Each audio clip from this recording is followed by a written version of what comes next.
professores de arte, tudo bem com vocês? Meu nome é Patrícia Delgado, eu sou PCNP de Arte da Diretoria de Ensino Leste 1. Estamos aqui para mais um momento de estudo em ATPC e nosso tema de hoje é Educação Musical no Contexto Escolar.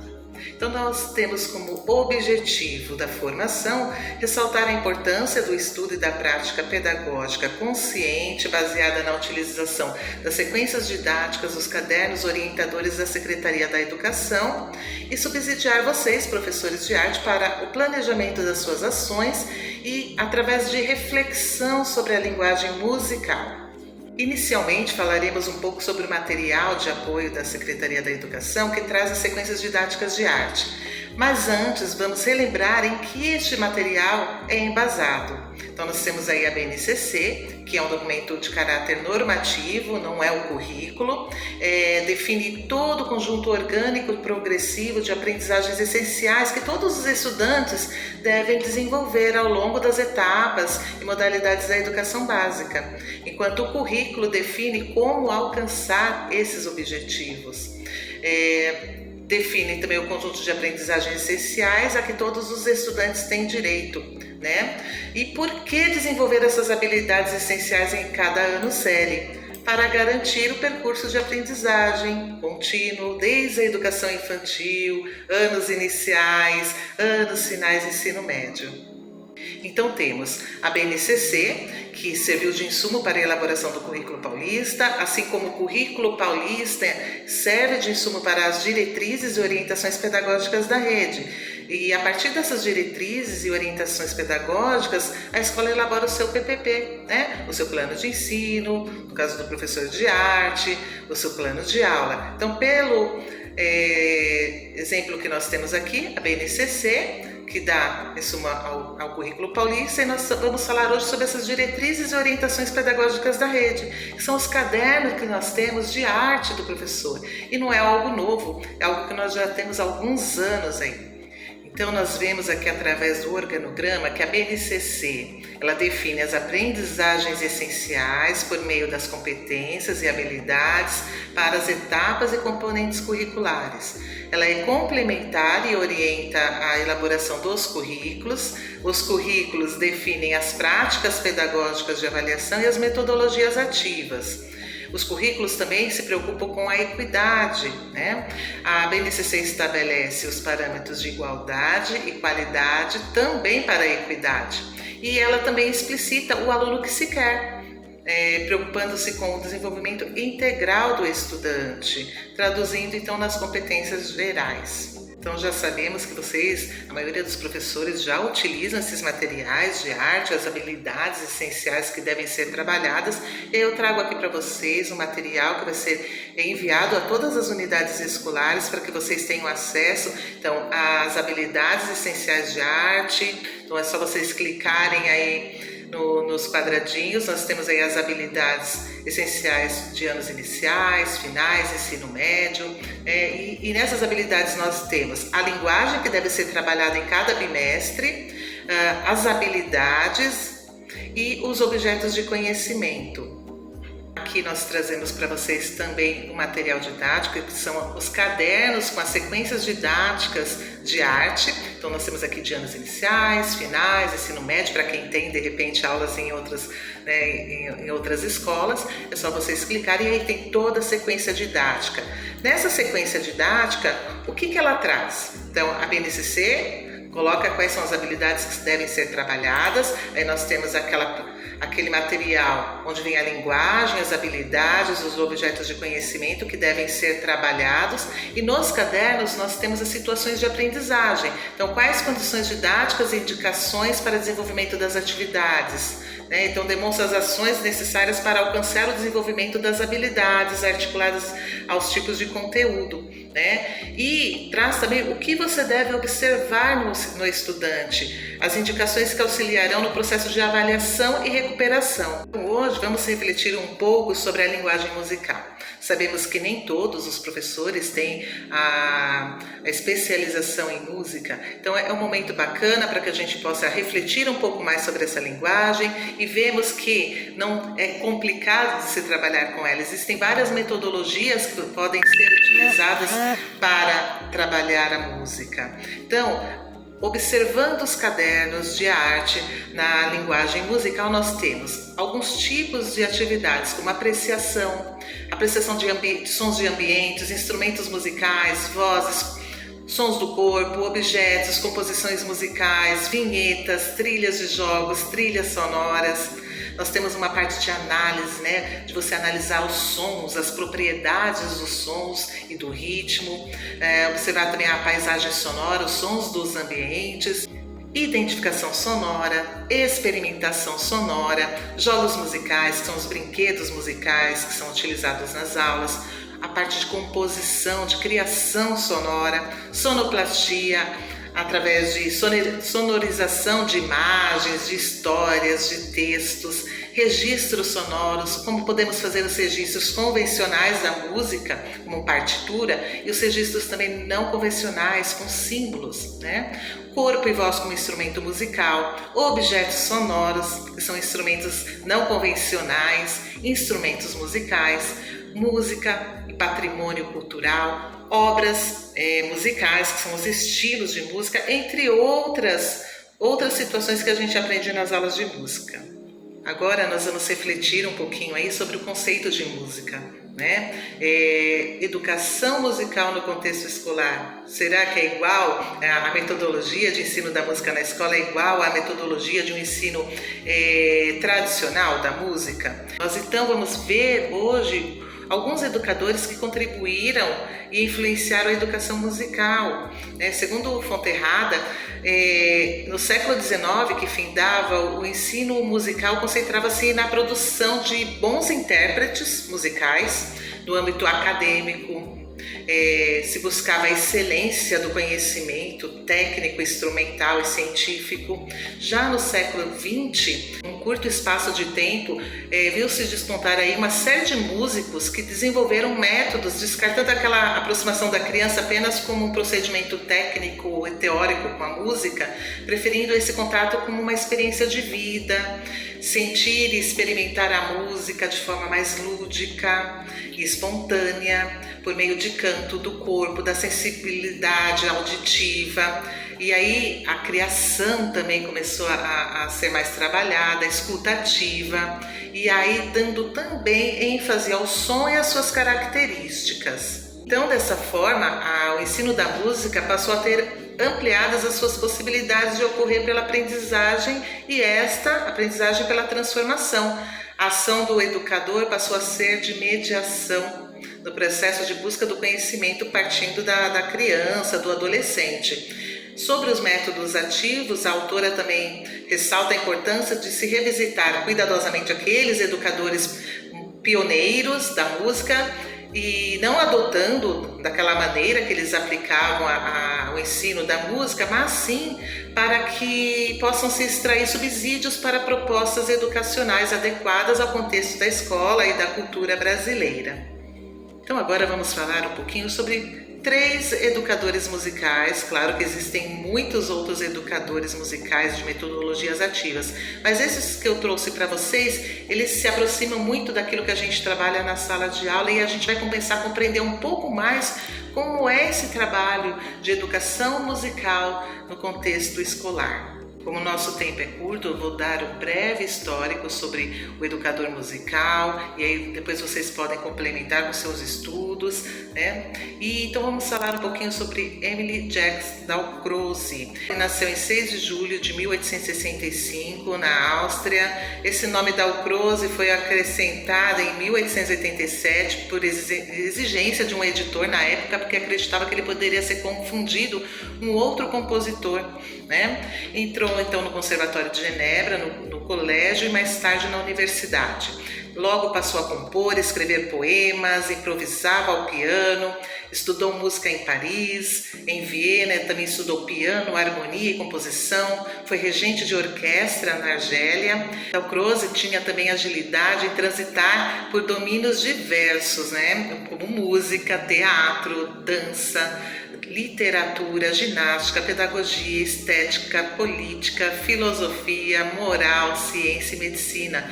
Além de musicista, também foi jornalista, foi professor de harmonia, solfejo, história da música, compositor, autor, diretor teatral e coreógrafo. Vamos falar um pouquinho da sua metodologia. Então, Cruz observou com bastante cuidado os processos de aprendizagem musical do seu tempo, que considerava somente o aspecto intelectual da linguagem e, por consequência, impedia com que as crianças construíssem uma relação mais íntima e orgânica com o fazer musical. E a necessidade de uma mudança fez com que ele refletisse e pesquisasse literalmente novas maneiras de explorar o sentido musical.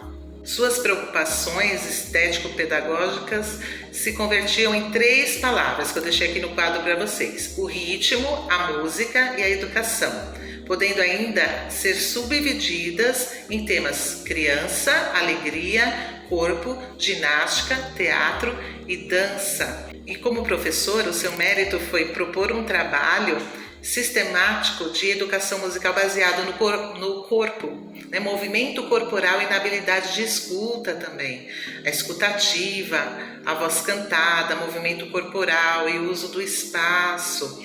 3 elementos fundamentais são explorados em todas as possibilidades do corpo: o tempo, o espaço e a energia. As possibilidades rítmicas, melódicas e harmônicas do piano suscitam nos musicistas um sentimento de confiança e um desejo de autoexpressão. Agora vamos ver um pouquinho sobre Kodály. Então, Kodály nasceu em 1882 na Hungria, teve como objetivo tornar a música e a cultura da Hungria parte do cotidiano da população de todo o país. Era a música tradicional que já estava sendo esquecida pelo povo, e ele se empenhou na reconstrução da cultura musical húngara, abandonada e esquecida durante muitos séculos. Então, nos estudos nós vemos que Kodály, ele descobriu um tesouro. Ele tinha uma equipe de músicos, etnomusicólogos, sociólogos, e essa equipe fez pesquisas, tentando resgatar a identidade húngara. E a partir daí renasceu a nova, antiga música húngara. Então, as verdadeiras músicas folclóricas, as fontes folclóricas estavam ali escondidas, confinadas, mas nas propriedades rurais.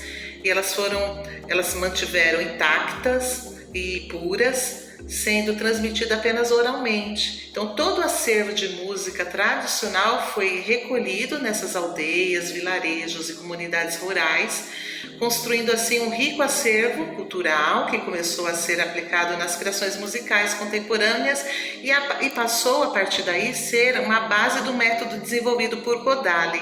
Então, vamos conhecer um pouquinho mais sobre a metodologia musical de Kodály.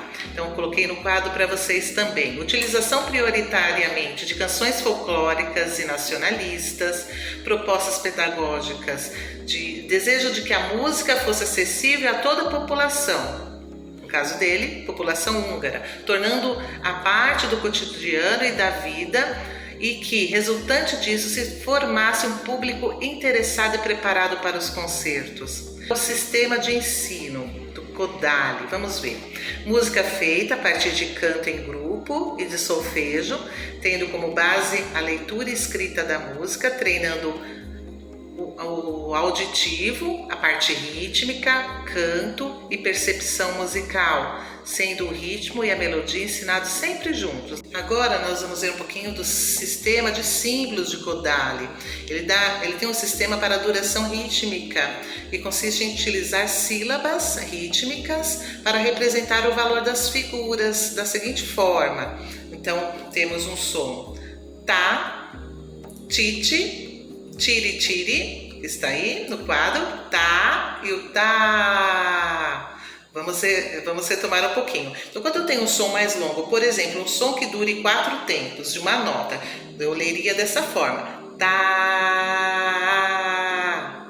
Um som mais curto, pela metade, com 2 tempos, seria tá. Outro som mais curtinho, que seria a semínima, leríamos tá. Mais curtinho ainda, que são as cocheias, ti, ti. E Mais curtinho ainda, como são as semicolcheias, tiri-tiri. O Kodály também tem o sistema mano-solfa, que ele alia as sinais manuais às notas musicais. Então as crianças leem esses sinais que alguém está conduzindo, por exemplo, um regente, e as transformam em sons. Então, por exemplo, posso ter um regente de um coral fazendo os sinais do mano-solfa e a criança sabe qual a nota que ela vai reproduzir com a voz. Vamos relembrar ou conhecer um pouquinho de Schaeffer, que nasceu em 1933 no Canadá, é compositor e educador musical. Ele faleceu em 2021, é um educador recente. Então, como metodologia musical, vou ler um trecho de uma fala de Schaeffer para que vocês conheçam um pouquinho sobre ele. Eis a nova orquestra, o universo sonoro. E os músicos são qualquer um e qualquer coisa que soe. Então Schaeffer acredita na qualidade da audição, na relação equilibrada entre o homem e o ambiente, no estímulo à capacidade criativa. Ele aponta a educação do povo como um caminho para despoluir a paisagem sonora e ao mesmo tempo desenvolver perspectiva estética das pessoas. Suas atividades podem ser executadas dentro ou fora da sala de aula. Qualquer ambiente é ambiente para se estudar música e qualquer faixa etária. A ênfase é no som ambiental. Ele não se preocupa com a aplicação de técnicas específicas, como formação de instrumentistas, cantores. Ele quer desenvolver, sim, um despertar, uma nova maneira de ser e de estar no mundo. Schaeffer também privilegia o estudo da arte musical, o som, com todas as suas características, desde as fontes de sua produção, das fontes sonoras, até aqueles sons que são mais refinados. Vamos imaginar então os sons de um objeto, ou da natureza, ou aquele som reproduzido por um instrumento musical. Alguns anos atrás, definir música dessa maneira seria muito incoerente, impensável. Tecnicamente, qualquer porção então de som, qualquer ambiente é visto como um campo de estudo para Schaeffer, tanto ambientes naturais como ambientes abstratos, como gravações, composições, Isso tudo está em Afinação do Mundo. Um livro de Schaeffer muito bacana para vocês também poderem estudar, conhecer um pouco mais. O trabalho educacional de Schaeffer está concentrado em 3 campos: o desenvolvimento da criatividade, a relação entre o homem e a paisagem sonora, promovendo uma consciência crítica sobre a paisagem, sobre o ambiente, e por fim a educação musical dentro de um sistema mais complexo, inserindo todas as artes. Os exercícios que emprega são ouvir, um ouvido atento, um ouvido, apreciar os sons, analisar esses sons e fazer, criar. Exercícios são simples, básicos de audição para a capacidade auditiva. Através da conscientização, ele espera que a gente recupere uma plena capacidade de ouvir, de repente mudar o nosso ambiente sonoro, que seja menos prejudicial à nossa saúde, aos nossos ouvidos, Então é isso que ele espera através desse trabalho.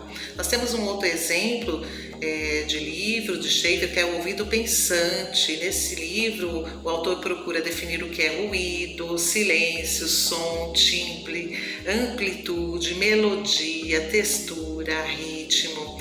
Trabalha também com conteúdos como percepção e sensibilização, através do som, visão, paladar, olfato, tato, movimento, gesto e muitas outras coisas, limpeza dos ouvidos, a questão sonora, criatividade e exploração livre para descobrir repertórios de sons, acústica, psicoacústica, eletroacústica, música eletrônica e computadorizada, história, teoria, poluição sonora, instrumento, cultura vocal. Então tem muitas coisas bacanas que a gente pode estar aprendendo com Schaeffer.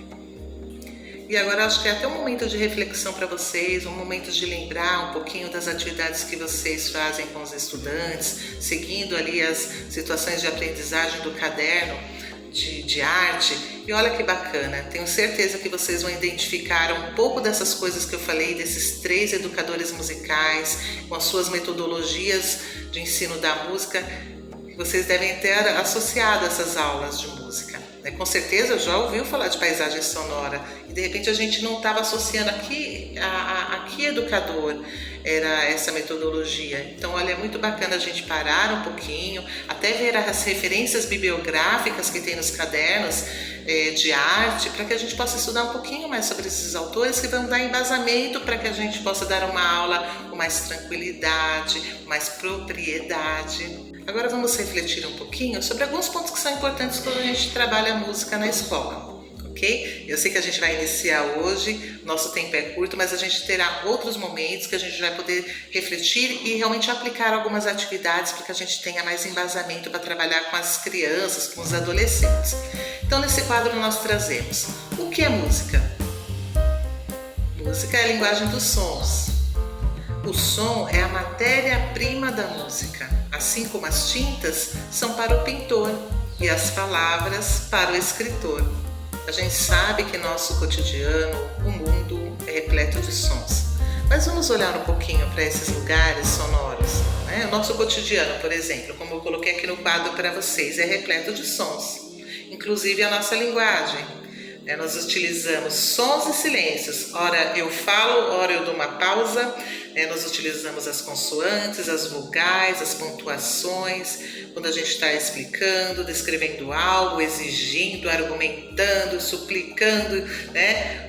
Entusiasmando. Então nós usamos também entonação, né? Quando eu faço uma pergunta, quando eu estou afirmando algo. Então a nossa fala organiza-se por meio de palavras que formam frases e textos. Essas sequências de sons podem representar nomes próprios, conceitos, objetos, situações ou ações. E os sons são imediatamente convertidos numa linguagem verbal. Então, vamos imaginar 2 pessoas conversando em um idioma que não dominamos. A gente não compreende essa comunicação verbal. Então, nós começamos a perceber como se essa conversa fosse uma música. Eu não estou entendendo nada, mas eu estou percebendo que ali existe um som. Então existe uma sequência de timbres, tipos de sons, se é uma voz feminina, se é uma voz masculina, por exemplo, ou 2 vozes femininas que são totalmente diferentes, né? Os sons das consoantes e das vogais, a entoação, a inclinação para o agudo, né? Uma pessoa fala mais agudo, de repente a outra fala mais grave. A intensidade no decorrer, a intensidade, o som mais fraco e o som mais forte, a velocidade também com que cada som é emitido. De repente alguém está falando mais rápido ou mais lentamente, ou de repente tem pausas no meio dessa conversa, a pessoa fala e para pensar, deu uma pausa, você começa a perceber tudo isso. Que são as propriedades do som, que são as propriedades do ritmo. E olha, trabalhando música já, não é verdade? Outro exemplo, o mundo sonoro. Cada lugar está repleto de sons que se articulam e se harmonizam. Olha para esse quadro, nós temos ali uma praia, deve ser um lugar mais tranquilo, mas eu tenho ali os sons das águas. Eu tenho o som de pássaros, de repente, o som da água batendo numa pedra, que é diferente da quebra, né, das ondas ali. Eu tenho a cidade grande, que de repente entra até naquela questão que Schaeffer fala da poluição sonora, né, de repente um trânsito, buzina. Então a gente começa a imaginar um monte de sons aí. A natureza ali na floresta, um ambiente mais calmo, mas de repente eu estou ouvindo vários sons de animais, de pássaros. Então olha que riqueza que através dessas imagens a gente já pode relembrar de sonoridade, a gente pode trabalhar com nossos estudantes só por lembrança.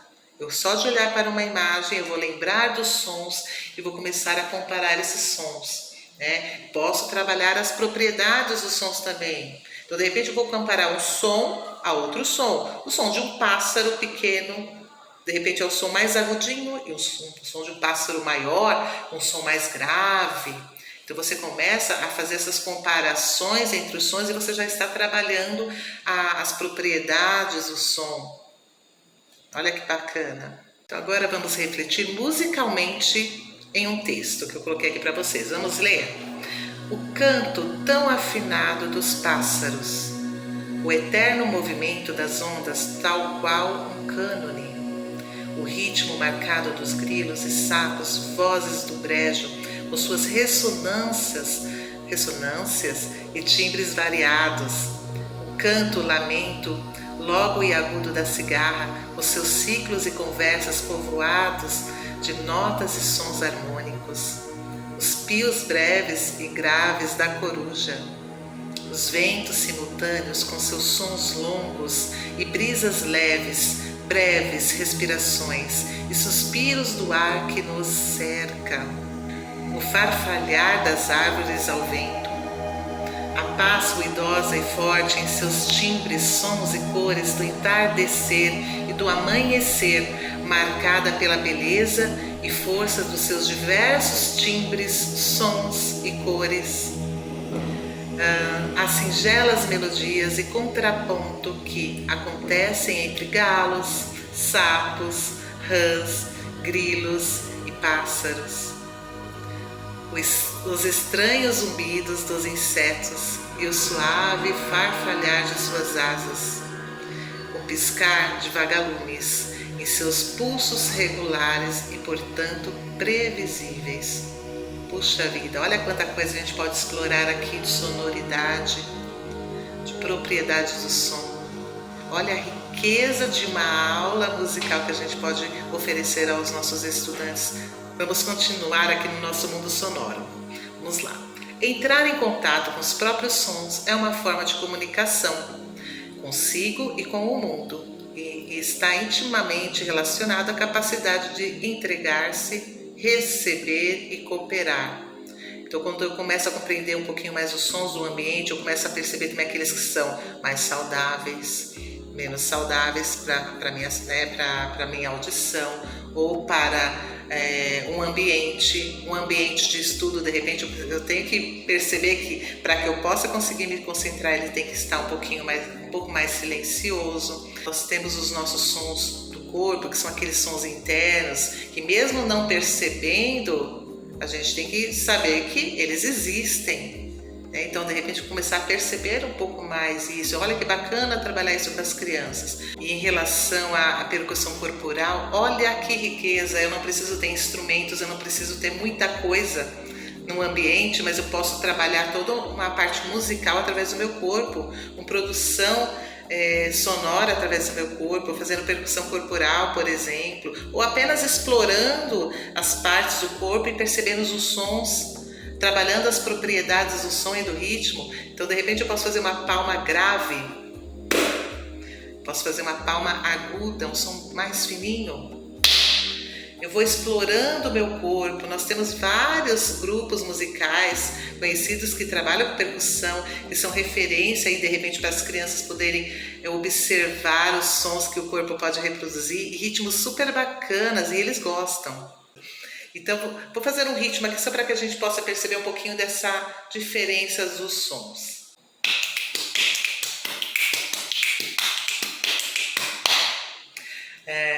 Um baião, por exemplo.